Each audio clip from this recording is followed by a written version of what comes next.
Om Namah Shivaya.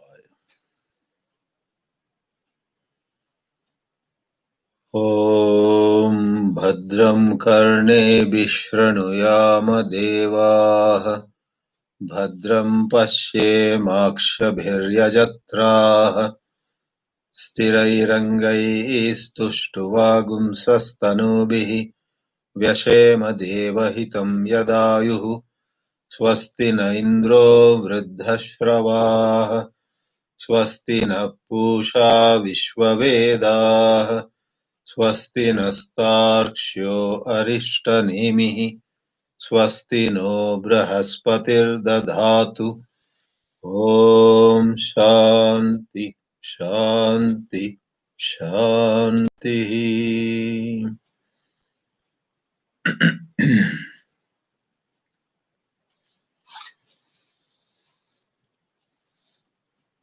The second Mundaka began with a wonderful illustration.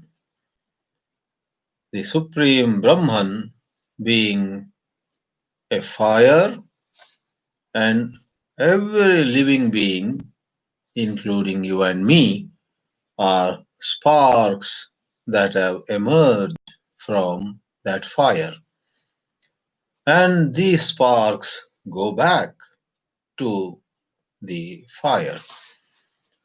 Then we took up the second mantra, where if we are the spark and we are Sarupaha, we have similar nature as our source, Samana Rupaha. The first mantra used that word, Sarupaha, Vispulingaha, Sarupaha, Sahasrashaha, Prabhavante, and so on. If that is so, what exactly is our nature to make it possible to say we are similar to Brahman? We are identical with Brahman, as Advaita goes further to say. Therefore, the second mantra said, Divyo hi amurtaha purushaha. That is a very important mantra.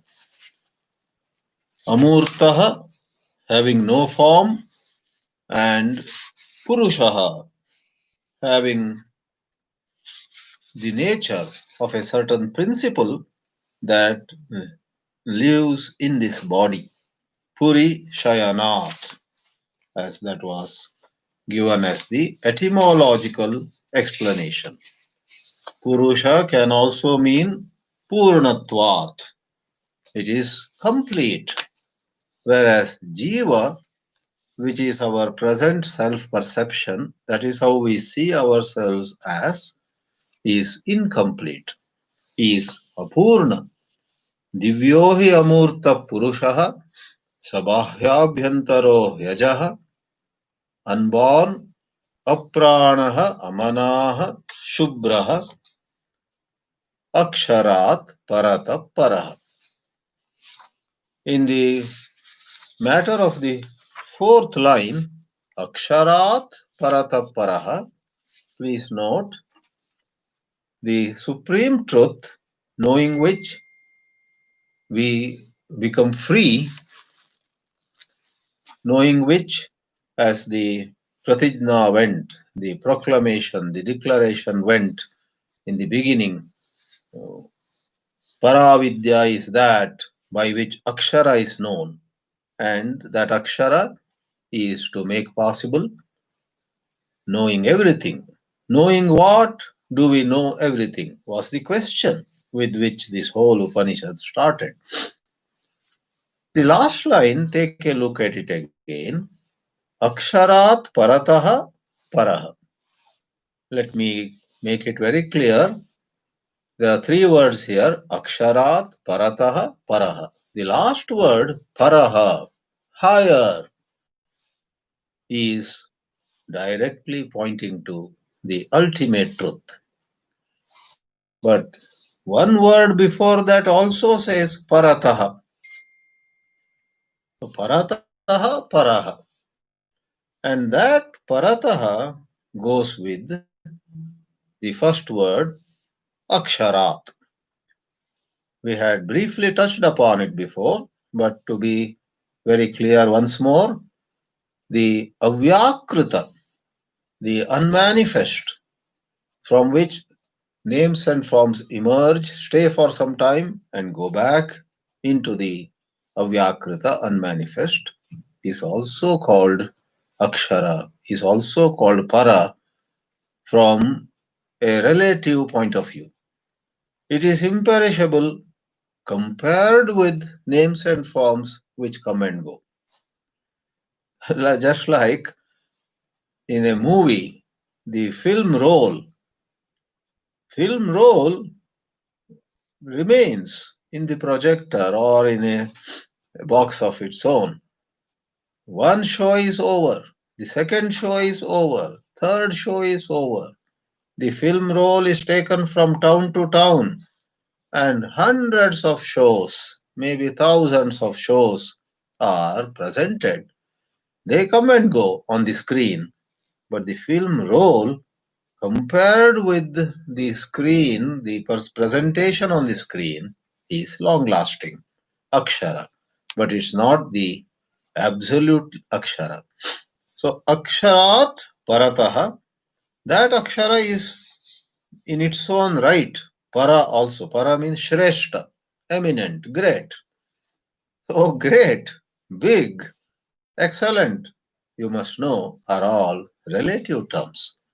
Therefore, in the last line, Akshara and Para are first adjectives to the unmanifest seedal substance from which all names and forms come.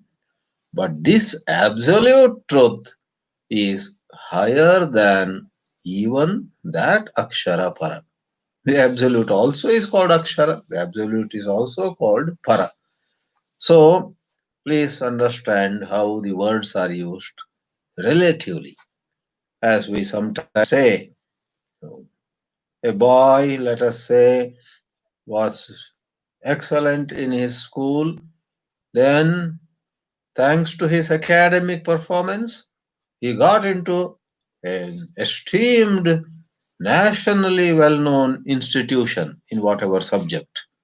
Within that context, don't we say, in his school, in his earlier college, where he went up to maybe 12th grade, he was a big fish in a small pond. Now, in this nationally well known institution, where all the students have come from various places and they are very bright, he feels he is a small fish in a big pond. The same boy was a big fish in a small pond in the small college in his town. Now, in this reputed institute of national or international ranking, he is a small fish in a big pond. So, Avyakta, to sum up now, is also called Akshara, also called Para, but this is further, even higher. Therefore, Parataha, Paraha. So, we went up to pretty much the third line, and Adi Shankara made it very clear that this whole discussion is taking the various levels as real.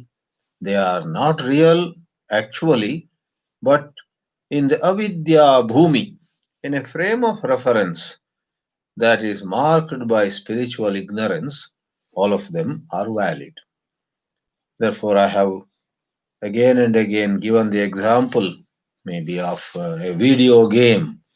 When you are playing the video game and very involved in it, the hero, the villain, and so many characters over there, they're all real, and you get tense also. You and I, when we play a game or we watch a movie, we get tense too. And we hope that the hero will be now saved. The fear of the hero being killed by the villain fills our bosom. So, really, it is a movie. it is not true. But within that context, that is what happens.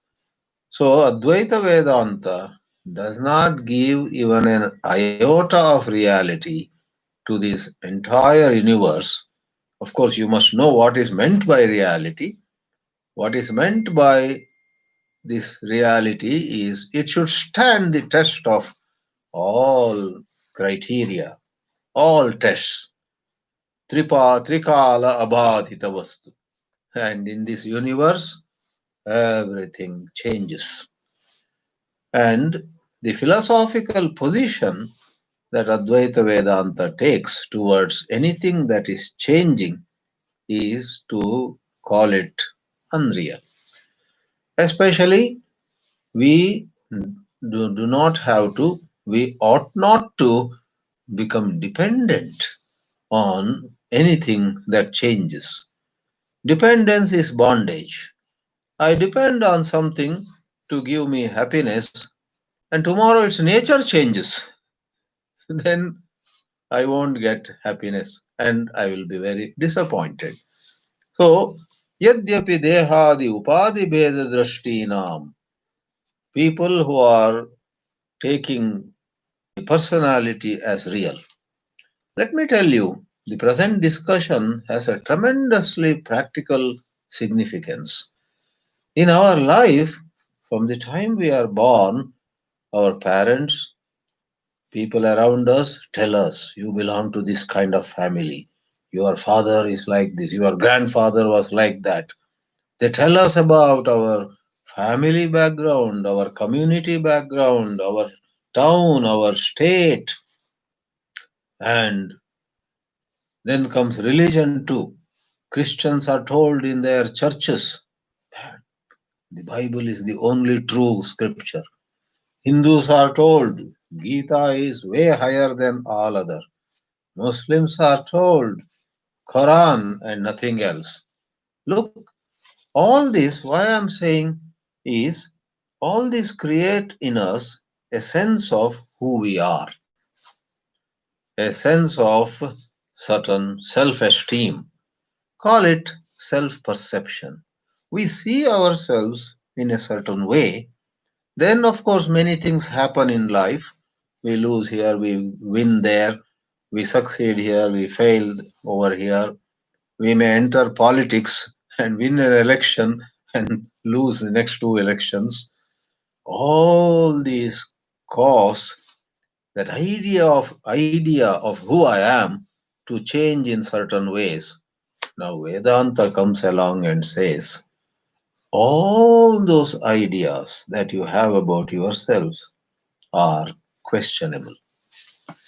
And you know what Vedanta does to you? This is a very important thing even from sadhana point of view, especially from appreciating the scriptural study. As you study Vedanta, scriptures, Upanishads properly, actually your self perception gets loosened. Earlier, you were very proud of maybe your language or your caste or your color of the skin or the college where you did, get some degree. On 100 things you were proud, and another 100 things were a bit ashamed. All of them are dismissed. You come upon a certain serene, blissful, alert silence. In Bhagavad Gita, in the 10th chapter, Sri Krishna says, of all the secrets, I am silence. Maunam chaivasmi guhyanam. There is a punchline. Of all the secrets, the greatest secret, the most divine secret is silence, and I am that. I am silence among all secrets. It's a very thought provoking statement. You can meditate upon that. Maunam chaivasmi guhyanam. And what it means is when thousands of your self judgments, good and bad, take a back seat and you are silent. Who am I? No answer. not the silence of stupidity or ignorance or dullness. Sorry, that is different. This silence is the silence of the highest wisdom, because you know that any definition, any description, any pigeonholing of yourself is very questionable. And many times a thought about who we are is unwarranted. Nobody is asking us. I go to watch a Bharatanatyam and then tell a person sitting next to me, you may not know me, but I am a well known tennis player. What has playing tennis got to do with the Bharatanatyam? Why should I tell this person? Of course, those of us who are more modest feel like telling, but then we see that this is not a place to say it. Okay? Then we say, I hope he knows how famous I am in tennis or in some other field. These thoughts about who we are in various ways, even in terms of, am I a happy man or am I a sad man? It is one thing if you had cried over something this afternoon or yesterday evening, but it's quite another to carry it in your memory for 10 hours, 12 hours, and say, I don't know, I am such a unhappy person in life. Why at this moment? That is self description. These pointers, let me come back. These pointers of the Upanishad mantras, if you cooperate with the teaching, completely shake and loosen and discard your ideas, either of your being great or your being a failure, etc., without leading you to shunya, rather like maunam chaivasmi guhyanam, you will arrive at a blissful, alert silence, very sensitive. You know everything, but about your own identity. No limiting or limited description. Dropping all limited descriptions lands you in the limitless self experience.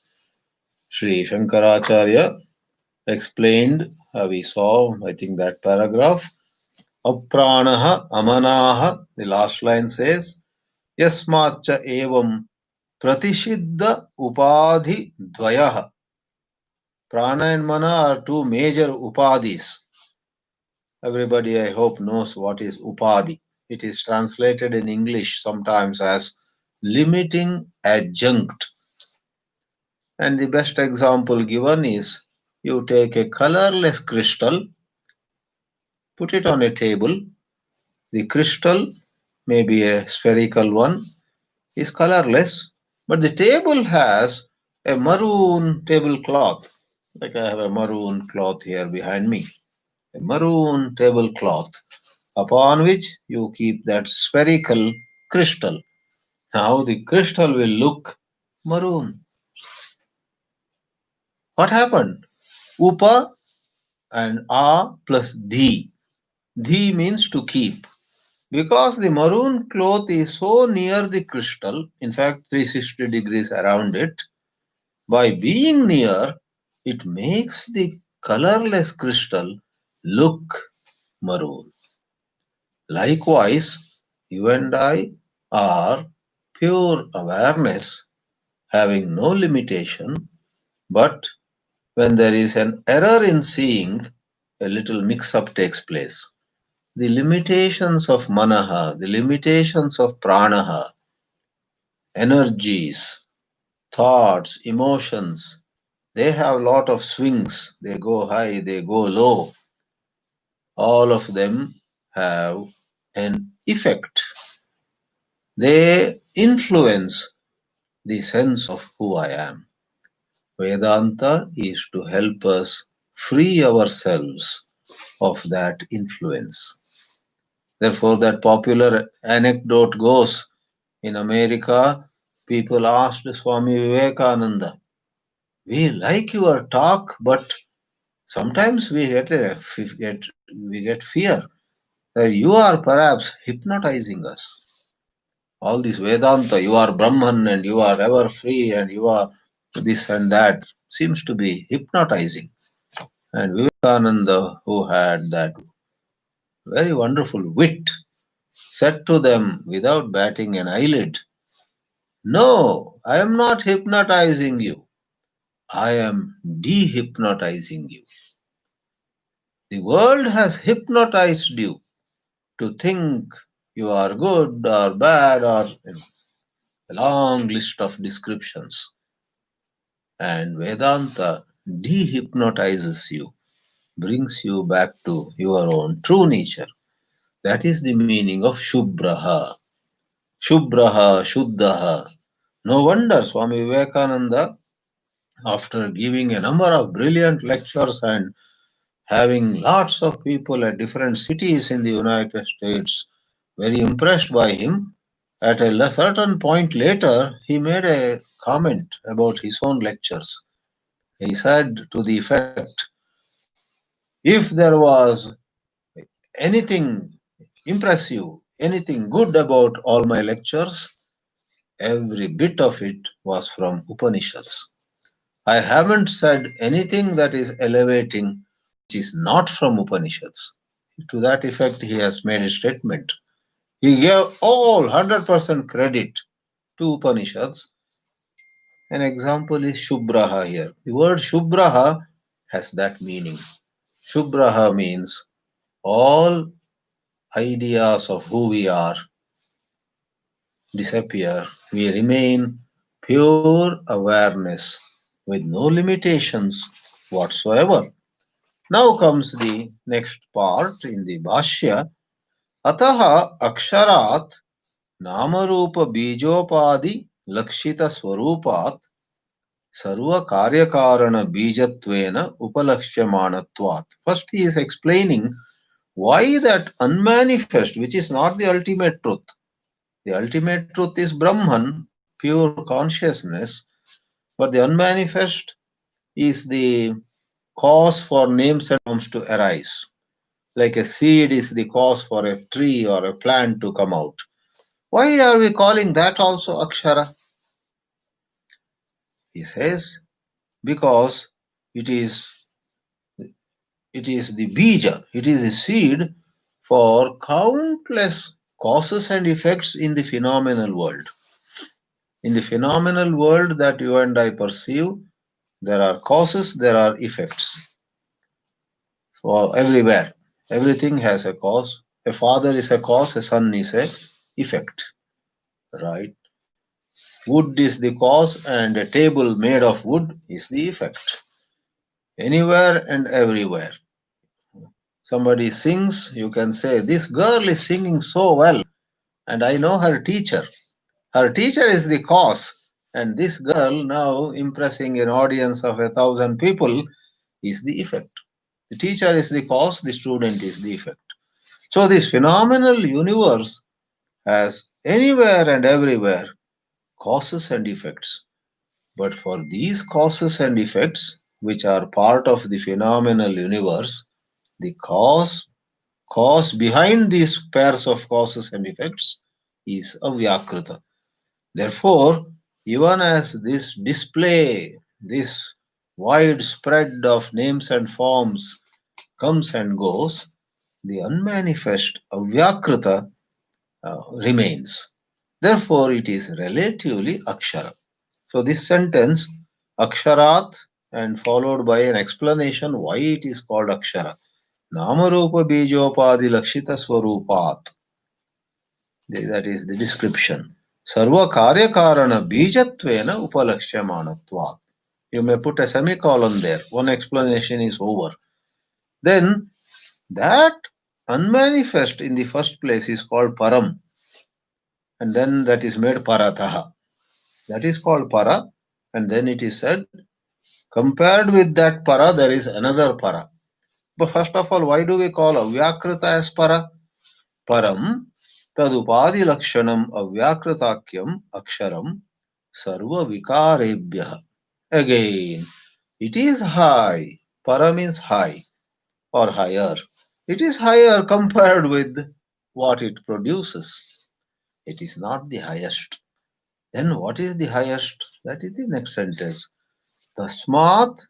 So having called the unmanifest, in fact, avyakrita is to be precisely translated as undifferentiated. Avyakta is unmanifest. Vyakta means expressed. Avyakta is unmanifest, unexpressed. Vyakrita means taking various forms, that is differentiation. Here is a circle, there is a triangle, there is a square, here is a rhombus, here is a octagon. So circle and octagon and triangle and quadrangle, etc., are differentiated. They are different. So a circle is not a square, right? That is called Vyakrita. But when you take them all together and you just have a lump of clay, out of that clay you earlier had made a circle, you had made a square, etc. But now all those differences are gone, then you call it undifferentiated. So earlier I went on saying unmanifest avyakrita. Actually, unmanifest in Sanskrit is avyakta. Undifferentiated, or something that has not gone into different names and forms, is avyakrita. It so happens avyakta and avyakrita are one and the same. Two facets of that one thing are kept in mind when we call it sometimes as avyakta, sometimes as avyakrita. You know. So if you call Narendra Modi, Prime Minister, that's also true. In some other context, you call Narendra Modi the former Chief Minister of Gujarat. That's also true. He is one person and he is described in so many ways. So, one substance which has no vikaras, but all vikaras come from it. One substance, one stuff, call it stuff. I hope it's not tough. One stuff which you know, expresses, and other time it remains unexpressed. So unexpressed, unmanifest is avyakta, and undifferentiated is avyakrita. So compared with that avyakrita, paraha, paratap paraha, that is nirupadikaha purusha. Advaita Vedanta aims at freeing you from all conceptual limitations about things outside, about your own existence. Who am I? Therefore, the famous query of Ramana Maharshi, who am I, is a fascinating process.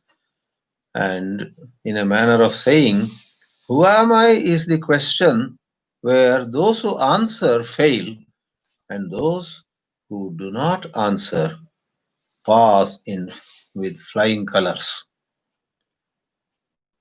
If you answer, who am I? Don't you know I am the son of so and so? That's okay for Vyavahara. Spiritually, it's not the truth. All right. Yasmin, in that supreme truth, tad akashakyam aksharam samvyavahara vishayam otam protancha. So once more, that lower akshara, which is also sometimes called akasha, is, is resident. This whole universe along on all the three levels, gross, subtle, and causal, all three levels together rests in this supreme truth. Some versions in your hands may have Savyavahara Vishayam. Some places it is Samvyavahara Vishayam.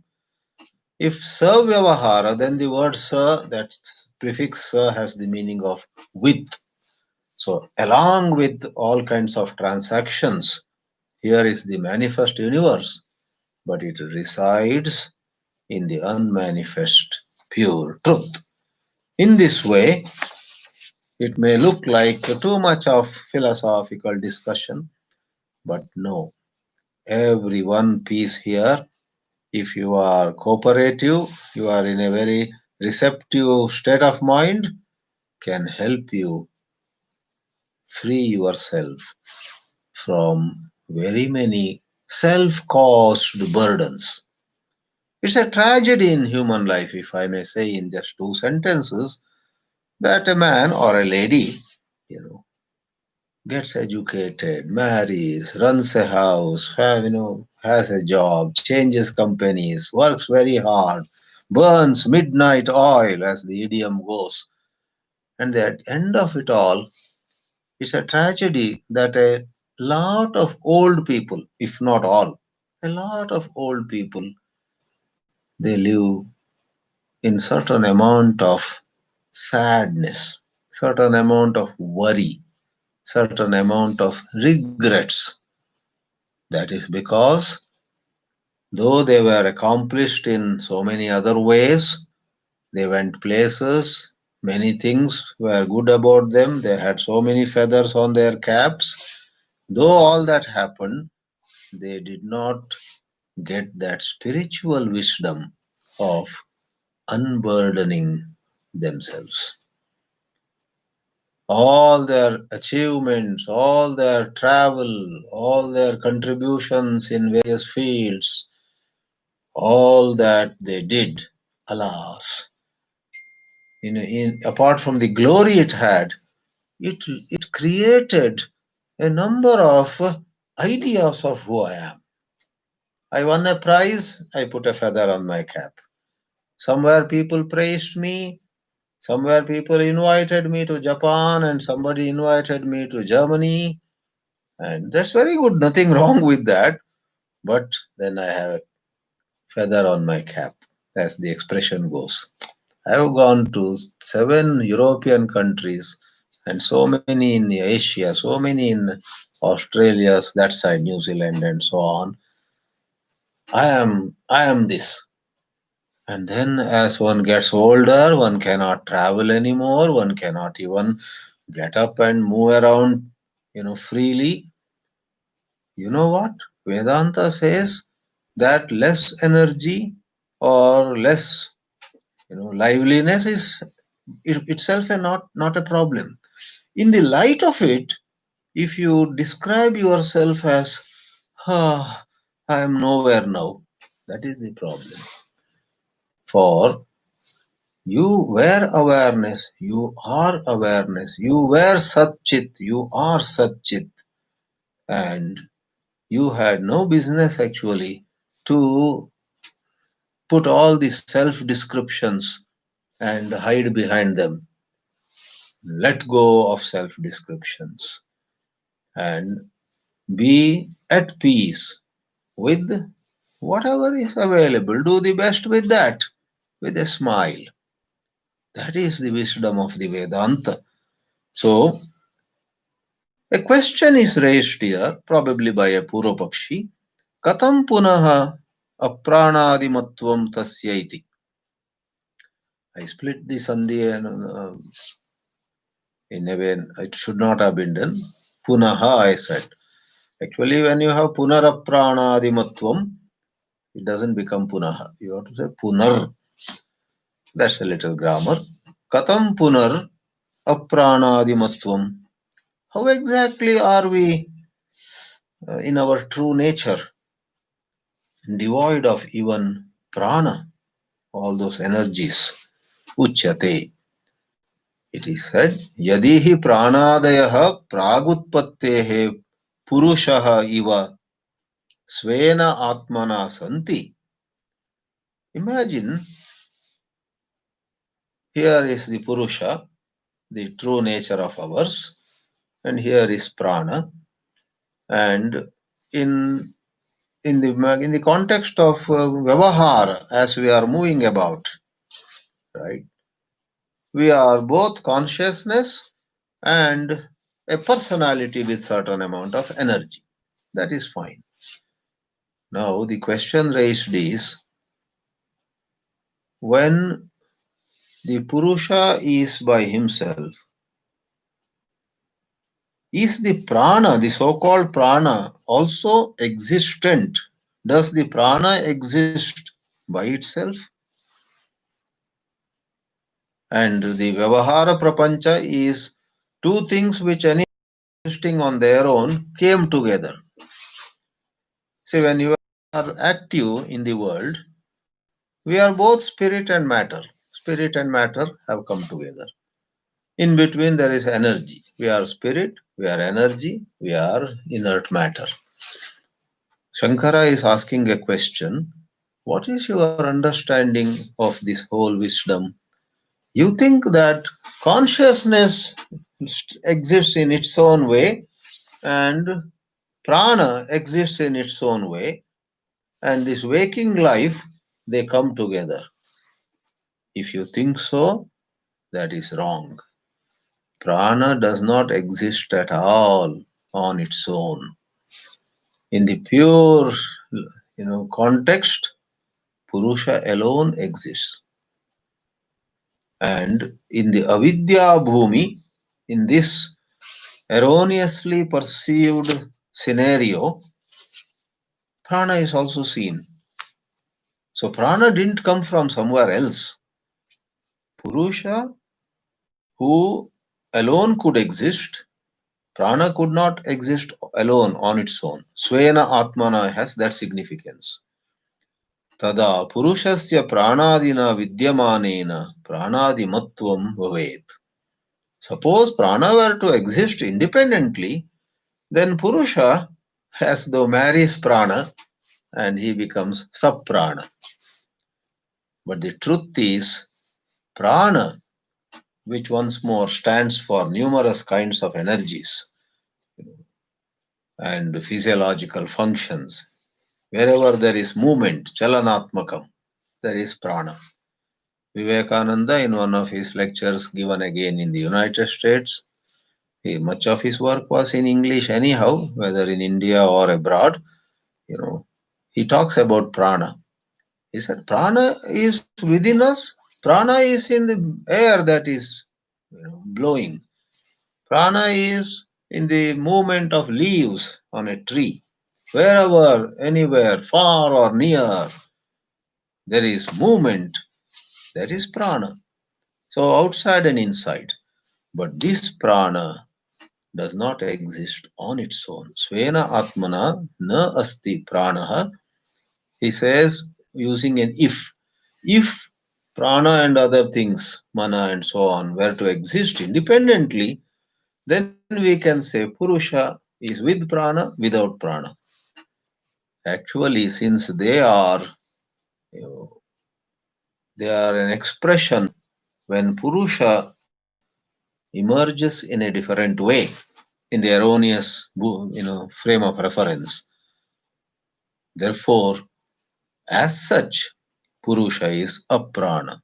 Natu te pranadayaha prag utpattehe. Before prana came into our knowledge, we see prana, like Vivekananda's quote went, either in living beings or even in the movement of air, in the movement of leaves of a tree, wherever. Prana arose. Before that, suppose Purushaha Iva, like the pure awareness principle, it also had its own existence. Svenatmana, first if was used, now Bhashyakara asserts, Natu pranadayaha svenatmana santi. These are very important in understanding the, the truth that facilitates liberation. You know what? If you don't understand some of these, you will be stepping down from Vedanta to Sankhya. In Sankhya, so many living beings have independent existence. This living being got liberated, his case is closed, but other living beings are still struggling. In Advaita Vedanta, it is not so. Advaita Vedanta says, in the first place, there are not many. Neha nanasti kinchana. The idea that there are many living beings is part of the erroneous field. It's part of asamyak darshana. In samyak darshana, there are no many souls. Now, if you understand this, then there is a radical change. There is a very profound change in your outlook, because without this understanding, you would think that, okay, I am studying Vedanta these days, and hopefully, after some time, when I get total clarity, I will be liberated. Others, well, I wish them well, get liberated, or they may lag behind. Number one, this notion of others and me will remain, and where Advaita Vedanta would say then there is no liberation at all. Secondly, number two, these pranas, this inert matter, this world, these stars, these planets, we would imagine all of them will be around, but I am liberated. That kind of understanding of liberation is a very petty affair. That is not true liberation at all. True liberation is when one sees that this entire creation rests in consciousness. I am that consciousness, which is the basis for all names and forms. So, for that understanding to dawn, such discussions are important. I myself took actually a very long time to get a handle on this. This is made clear by these statements, and I myself, some years ago, would have even conducted a class on this without seeing the seriousness of that statement. Shankara adds, Ataha apranadiman parapurushaha. The parapurushaha, the supreme truth, does not have prana in it, but in you know a second level of seeing, it seems to have everything. If it's a bit complex, let me talk about that physics example. A pencil seemed to bend 30 degrees in one liquid. I took it out in the chemistry or physics laboratory. I place it in another glass filled with some other liquid which is also transparent. You know, like water is transparent, alcohol is transparent, and I don't know many names. There are so many liquids which are transparent, but they have different densities. They have different specific densities. And the simple physics says outside it is air. Air has a certain specific density. And if the pencil is half in air and half in one of the liquids, which has a very different specific density than of air, then the pencil looks bent. The pencil is 28 degrees bent here, 30 degrees bent over there, and look over there. In that glass, because the liquid is yet another, it seems to be bent by 25 degrees. 25, 28, 30 degree, all those angles of bend of the pencil are not true. The truth is the pencil has not bent at all. But in a certain context where we may want to, create some magic, we may want to create some, you know, there, yes, all that science, all that equations, all the logic is necessary. We would like to know. Just like when we know computers more and more, we know that by clicking here, this will happen. By clicking here, these days, all of us are into so much of using the computers, more so after COVID. You know, we are, all the time we're talking. You can now drag this over here. You can now drag and push this into that folder. You can, so playing with the mouse with, with just a finger maybe on the screen, so many things we do. So on a certain level, all that has its own validity. But in reality, now coming back, Sri Shankara says, what really is Sat Chit, nothing else. And Sat Chit are not two things. Sadeva Chit, Chideva Sat. Apranadiman Parapurushaha Yata Anutpanne Putre Aputro Devadattaha. Devadatta married and he hasn't got a son yet. You can't say, no, the son is there in the next room. And when you say he got a son, that son will be coming from that next room to here. No. When Devadatta has no son, there is no, son doesn't exist anywhere. So, aputro Devadatta, anutpanne putre. When the son is not born, please don't think that there is son somewhere. The son is simply unborn. Katam ne na santi, te na santi pranadayaha iti uchyate. That is how Adi Shankara connects. Once more, I myself did not know mantras like three, which we are now going to just read once, had so much significance that there is a very, very important you know, insight that Adi Shankara shares with the readers, that even though the language is used from Brahman, prana rises, mind rises, indriyas rise. The nature of this rising is to be understood. Neither there is some substance which is causal other than consciousness that sprouts as though. That's not the case, nor any of these were somewhere, and in the so called creation of prana, from somewhere they come. They are neither somewhere nor are they in consciousness. Because we are so used to think of the tree and the seed. We are so used to think of a cause for something that is now seen, which was earlier not seen, the cause having an independent existence. That is generally the case. But here it is said there is no independent existence.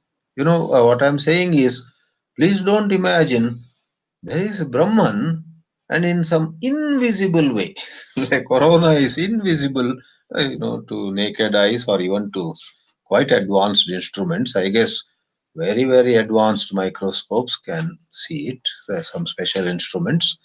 So don't imagine that let Vedanta say Brahman is one without a second. But I would rather imagine that in that Brahman, there must be some very minute things, whatever you call them, and they become the mind, and they become the prana, and they become the indriyas, and they become the five elements. I would prefer to look at it that way. Well, if you prefer to look at it that way, go ahead, but that is not Advaita Vedanta. Advaita Vedanta of Adi Shankara uncompromisingly says pure consciousness is pure consciousness only, nothing else. There is no seed of prana. So this etasmat jayate, next mantra I will just read for now. Etasmat jayate prano. From that pure ultimate reality, prana emerges. Manaha jayate, mind emerges. Sarvendriyani jayante. And the five elements are also mentioned. Kham, Vayuhu, space and air. Jyotihi, Apaha, fire and water. Prathivi, the fifth element, is earth. And Prathivi is praised or given an extra description. Vishwasya Dharini. On the earth, all of us live. All this world, meaning we people, all are supported by Prathivi. So, this emergence, if understood in the way Bhashyakara has presented it, becomes so different from our usual imagination of actually bringing forth. And lastly, many of us, in spite of all this hearing Vedanta, but it is this universe, would you say it's just an appearance? This is solid reality. You take a stone and touch it. See, look at it. Hard. It is hard rock. We say, look, you have to think of it from, call it scientific or call it truly philosophical angle of view. In your dream also, if somebody throws a stone at you and it hits your forehead, it will be quite painful and blood will start flowing. Only when you wake up, you say, oh my, you know, nobody hit me with a stone, I'm quite all right. So just because the perception normally makes us believe these are all absolutely real, they don't have to be real. So this calls for a very patient consideration of what we mean by real, what we mean by unreal. And to appreciate this, we need to understand that the consciousness in every one of us has actually a tremendous potential for revisiting this world, seeing this world in a different way. That's what happened to Narendranath Datta. When Ramakrishna placed his hand upon the head of Narendranath, the future Vivekananda, Narendra had a totally different perception of the entire universe, entire world, everything was rotating, and he experienced great bliss. And after some time, when he was brought back,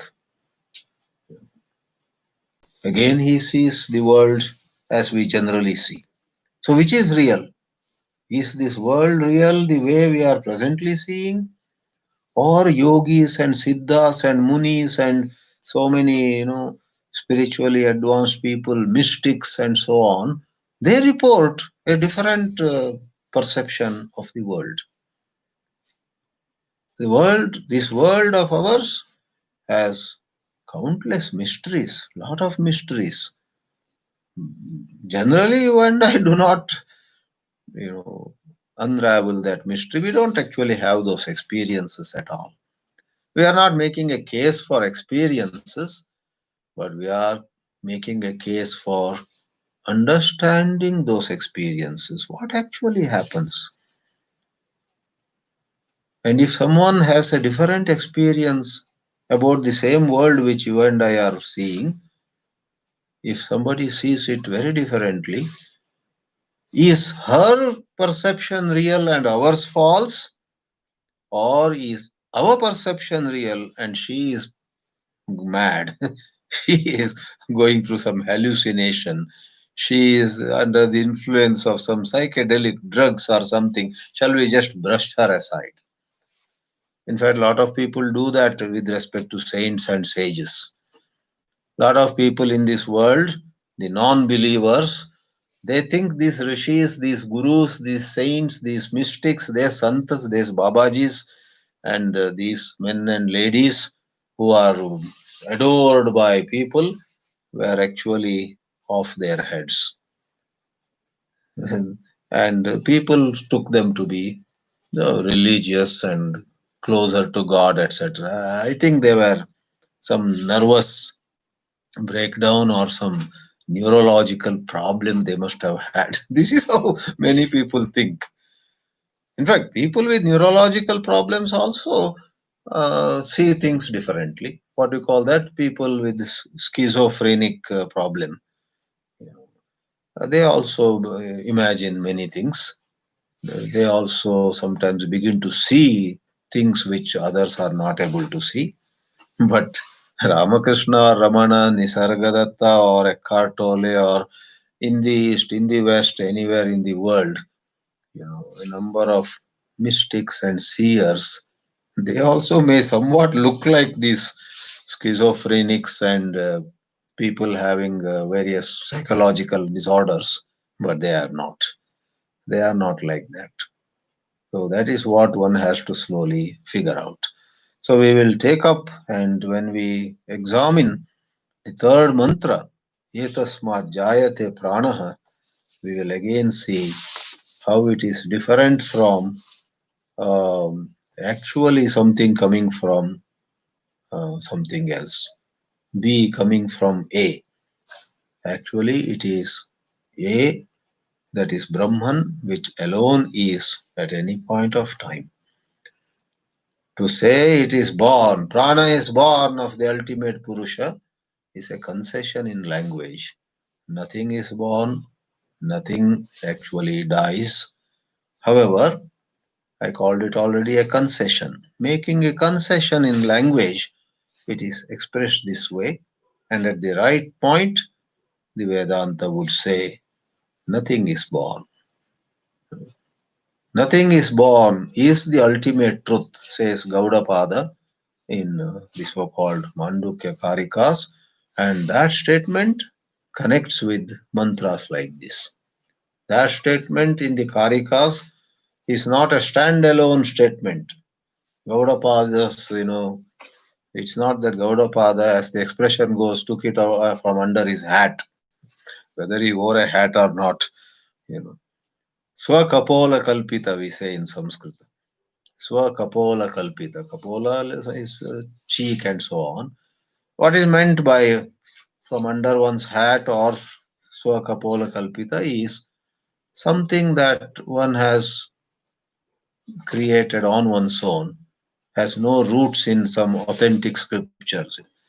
So, when Gaudapada says in the Karikas that to see that nothing ever rises, nothing ever is born, etat taduttamam satyam yatra kinchinna jayate. That's a punchline.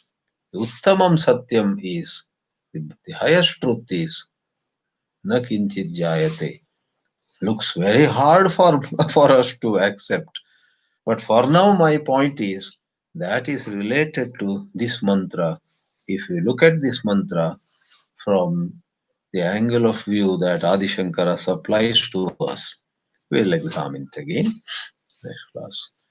Om Namah Paramarashibhyo Namah Paramarashibhyah.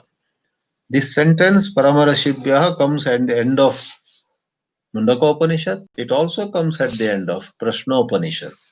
For your information, it just means we salute the great seers, the supreme seers. Om.